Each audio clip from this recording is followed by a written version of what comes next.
हमारे पास x power 4 है। जब इसको हम मल्टीप्लाई करेंगे तो x पावर 4 हो जाएगा।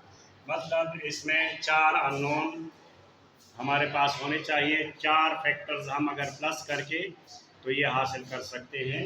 तो अननोन है हमारे पास x के लिए 1 अननोन आ जाएगा, प्लस b एक्स स्क्वायर के लिए एक्स स्क्वायर हम अकेले नहीं, क्योंकि एक्स को हम फैक्टराइज कर सकते हैं, एक्स स्क्वायर को इसको नहीं कर सकते। एक्स के लिए एक अननोन और एक्स स्क्वायर के लिए दूसरा अननोन। और इसके लिए ये चूंकि है दो फैक्टर्स हैं इसके, और दोनों अलग नहीं हो सकते, इसलिए इसके ऊपर 2 टर्म्स आएंगे। और जब 2 टर्म्स आएंगे तो पॉलिनोमियल्स में अगर 2 टर्म्स हो तो पहले के साथ x ज़रूरी होता है, और अगर 3 टर्म्स हो तो फिर यहाँ पर x स्क्वायर शुरू हो जाता है। फिर यहाँ पर फर्ज करो ये ax plus ax square plus bx और प्लस c। अगर 3 टर्म्स हो तो x स्क्वायर से शुरू होता है। अगर 2 टर्म्स हो तो यहाँ पर हमारे पास पता है कि यहाँ पर दो टर्म्स ऊपर होने चाहिए, तो 2 टर्म्स में पहले के साथ x ज़रूर होना चाहिए। तो यहाँ पर a ये है, ये b है, तो c के साथ x होगा और b के साथ x नहीं होगा। इसका ये लीनियर टर्म तो 1, इसके साथ तो x नहीं होता, क्योंकि ये कांस्टेंट आ जाएगा, x पावर 0 होगा। यहाँ पर भी x पावर 0, क्योंकि एक टर्म है। यहाँ पर 2 टर्म्स होने चाहिए और 2 टर्म्स में लीनियर होगा पहला टर्म, और अगर x नहीं होगा तो c 0 हो जाएगा और x भी खत्म हो जाएगा। अब हमने क्या करना है, इसको मल्टीप्लाई करना है। ये इसका एलसीएम। जब मैं इससे मल्टीप्लाई करूंगा तो मेरे पास -3 रह जाएगा। यहाँ लिख लें मल्टीप्लाई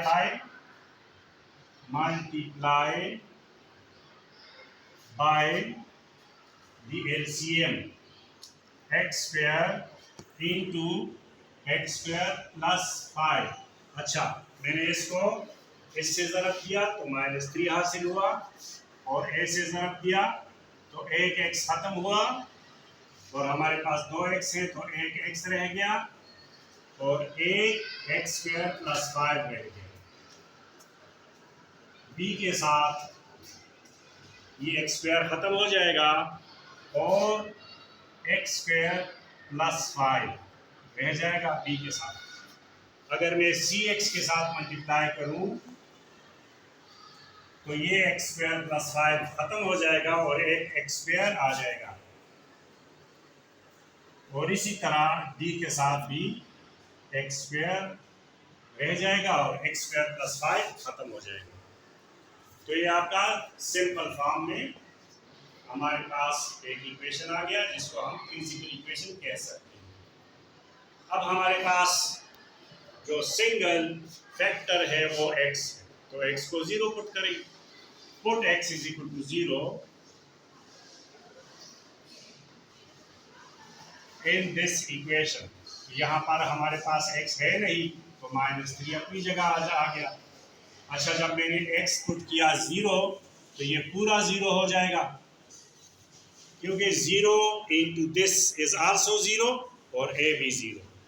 और यहाँ पर हमारे पास b है और 5 रह जाएगा, तो b 0 प्लस 5 इज 5।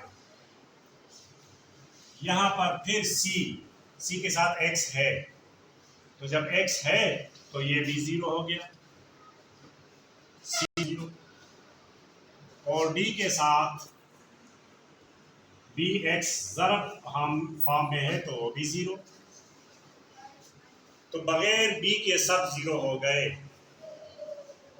ये भी 0 है, क्योंकि यहाँ पर ये 0 है तो ये भी 0। 0 इंटू 0 प्लस 5, तो ये सारा 0। तो हमारे पास -3 रह गया और 5b, तो b हमारे पास आ गया आंसर -3/5। तो ये एक अननोन मालूम हो गया। अच्छा, अब दूसरा मेरे पास कोई फैक्टर अकेला है नहीं, इसलिए इसको मैं इस इक्वेशन को मैं मल्टीप्लाई फॉर्म में मैं इसको ज़रब दूंगा, तो होगा यही -3 यहाँ पर लिख लें, इसको मल्टीप्लाई करें तो ये x³ हो गया और +5x, और यहाँ पर कोई ज़रूरत नहीं है x² + 5, कोई दूसरा फैक्टर नहीं है जिससे हम मल्टीप्लाई करें, और c के साथ x³ और d के साथ x² मल्टीप्लाइड फॉर्म में। अब हम इसको कंपेयर कर सकते हैं। कैसे? अब हम सबसे बड़ा जो हमारे पास एक्सपोनेंट है वो x³ है, तो compare the coefficients of x³, यहाँ पर लिख लें कंपेयर। यहाँ पर हमारे पास कोई x³ टर्म नहीं है, इसलिए -3 तो नहीं लिखेंगे, 0। यहाँ पर x³ का कोई टर्म नहीं है। x³ का जो कोएफिशिएंट है वो a है और c है, a + c। b के साथ भी कोई x³ नहीं है, d के साथ भी कोई x³ नहीं है, तो ये हमारा एक इक्वेशन हमने हासिल किया। न a हमें पता है और न c पता है, लेकिन ये पता है कि a और c इक्वल। तो इससे आगे जाएं, क्योंकि हमें कुछ हासिल नहीं हुआ, न हमें a का पता है न हमें c का पता है, और जमा करें तो 0, तो इससे कुछ हासिल तो नहीं हुआ। तब हमने आगे जाना है, तो to compare the coefficients of x², compare the coefficients of x²। अब x² भी हमारे पास कोई टर्म यहाँ पर नहीं है, ये भी 0 आ गया। यहाँ पर भी कोई टर्म नहीं है, यहाँ पर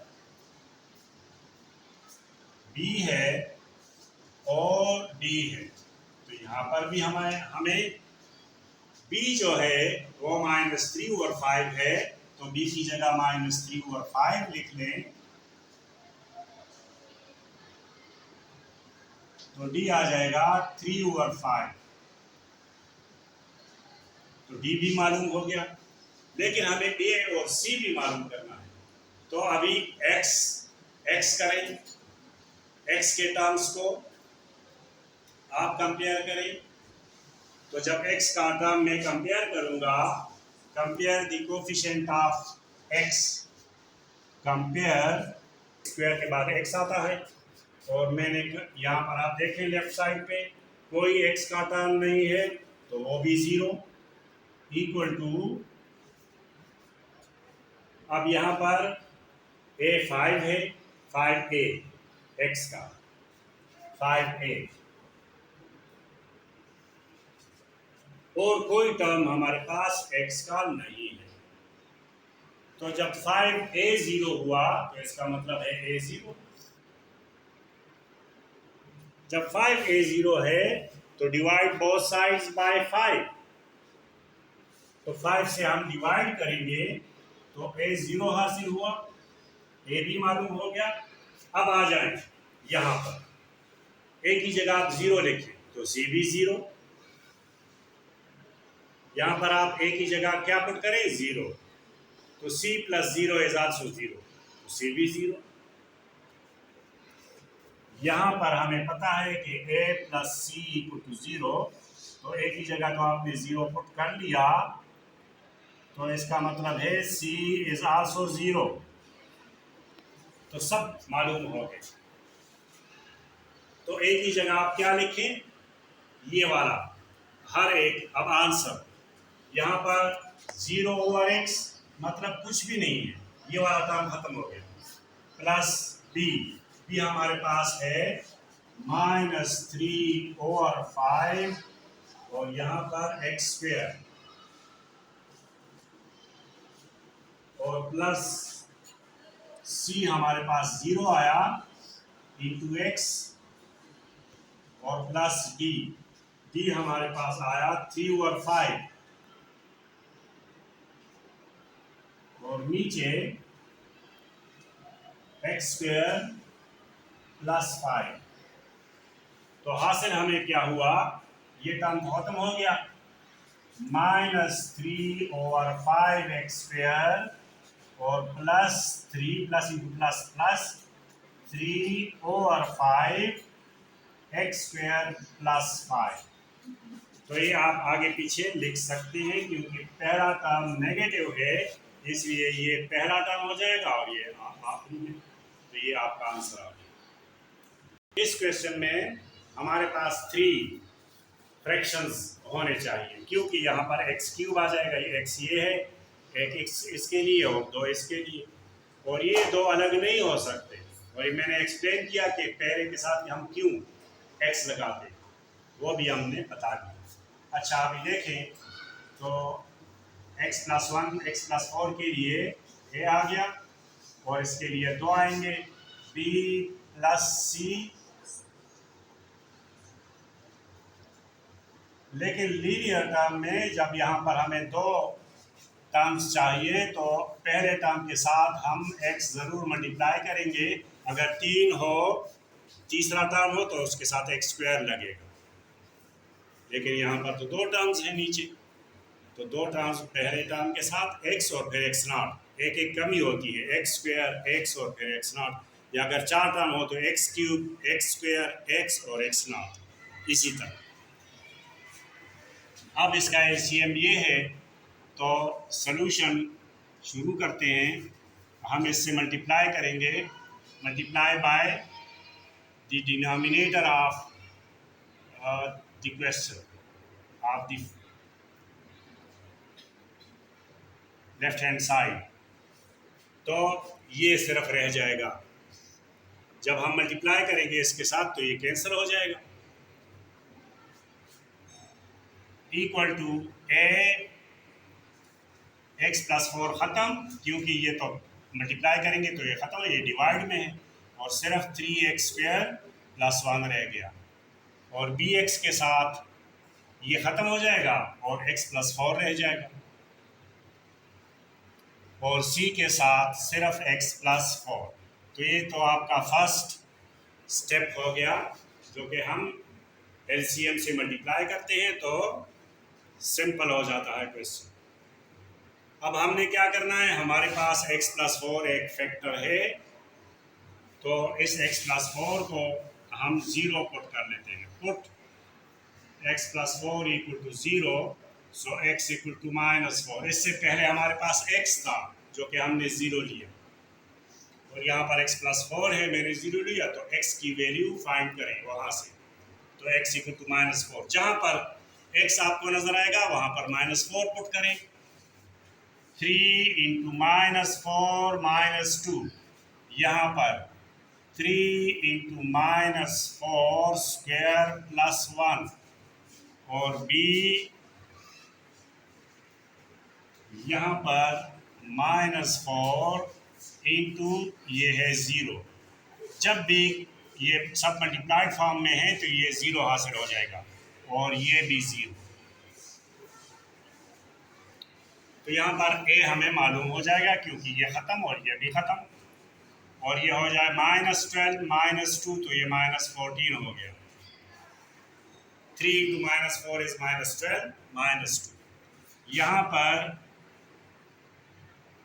-4 स्क्वायर मीन 16, 16 × 3 48, 48 + 1 49, और ये 0 और ये भी 0। तो a 49 - 14, अच्छा, तो a = -14/49 डिवाइड बाय 7 बोथ। हम इसको 7 से डिवाइड करें तो -2 रह जाएगा और 7, तो a आपके पास हासिल हुआ -2 और 7। अब हम क्या करेंगे, इसको कंपैरिजन के लिए तैयार करते हैं तो हमने क्या करना है, सिर्फ ये वाला मल्टीप्लाई हो जाएगा, इसमें तो कुछ है नहीं, ये वैसे ही लिखा जाएगा, ये भी और ये भी, सिर्फ इसको मल्टीप्लाई करें तो ये कुछ इस तरह का 3x minus 2 equal to a into 3x square plus 1 plus इस x को इससे मल्टीप्लाई करें तो x स्क्वेयर प्लस 4x और c को दूसरा इसका फैक्टर नहीं है तो ये भी वैसे ही रह जाएगा। अब हमने कंपैरिजन करना, अब हमारे पास सबसे जो बड़ा एक्सपोनेंट है वो x स्क्वेयर है, तो हमने कंपेयर करना है x स्क्वायर को सबसे पहले। अच्छा, x स्क्वायर को कंपेयर करें, compare the coefficient of x square,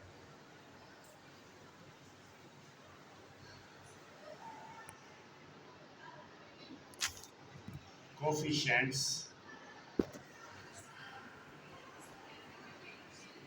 of x square.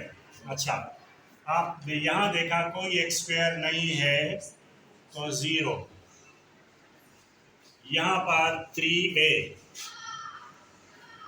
ये 3a आ गया, यहाँ पर प्लस b आ गया और c के साथ कोई x स्क्वायर टर्म नहीं है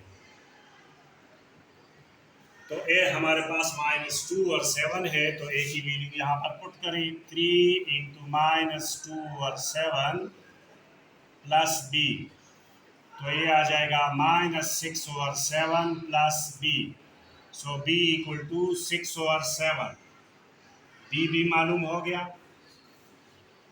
6 और 7 है। अब c को फाइंड करने के लिए compare the coefficients of x, x की बारी है, compare the coefficient of x, compare the coefficient